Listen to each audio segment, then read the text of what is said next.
నమస్తే welcome to iDream నేను మీ Madhuri T20 favourites లో ఒకటిగా బరిలోకి దిగిన ఆస్ట్రేలియా సూపర్ 8 లోనే ఇంటిదారి పట్టింది. భారత్ ఆఫ్ఘనిస్తాన్ చేతుల్లో ఓడిన కంగారు జట్టు సెమీస్ కు ముందే టోర్నీ నుంచి వైదొలిగింది. గ్రూప్ దశలో అదరగొట్టిన ఆసీస్ సూపర్ 8 లో మాత్రం చతికిల పడింది.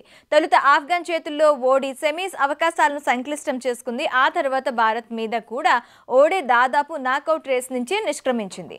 తాజాగా బంగ్లాదేశ్ ను రషీద్ సేనా ఓడించడంతో ఆస్ట్రేలియా ఇంటిదారి పట్టింది. ఈ తరుణంలో ఆ టీం ఓపెనర్ డేవిడ్ వార్నర్ సంచలన నిర్ణయం తీసుకున్నాడు.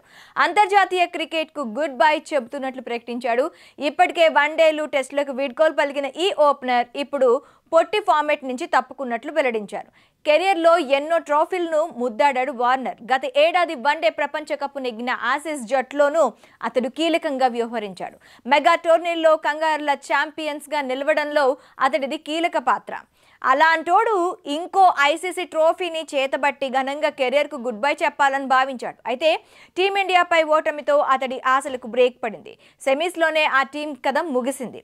వచ్చే ఏడాది పాకిస్తాన్ వేదికగా వన్డే ఫార్మాట్లో ఛాంపియన్ ట్రోఫీ 2025 జరగనుంది. ఈ టోర్నీలో అవసరమైతే టీంకు ప్రాతినిధ్యం వహించేందుకు రిటైర్మెంట్ను వెనక్కి తీసుకుంటానని వార్నర్ ఇప్పటికే ప్రకటించాడు.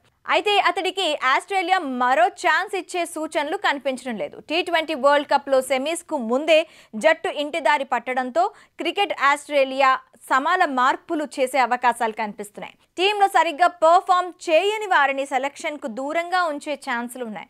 అలాగే కొందరి కాంట్రాక్టులు తీసేసే ప్రమాదం కూడా ఉందని వినిపిస్తోంది. ఈ క్రమంలో ఇప్పటికే వన్డేలు టెస్టులకు తాజాగా టీ20లకు గుడ్ బై చెప్పిన వార్నర్కు కూడా దూరం పెట్టినట్లు తెలుస్తోంది.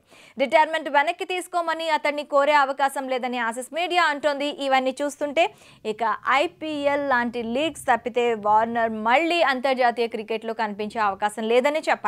మరి అద్భుత బ్యాటింగ్ తో కోట్లాది మందిని అలరించిన వార్నర్ రిటైర్మెంట్ పై మీ ఒపీనియన్ ఏంటో కామెంట్ రూపంలో మాకు తెలపండి.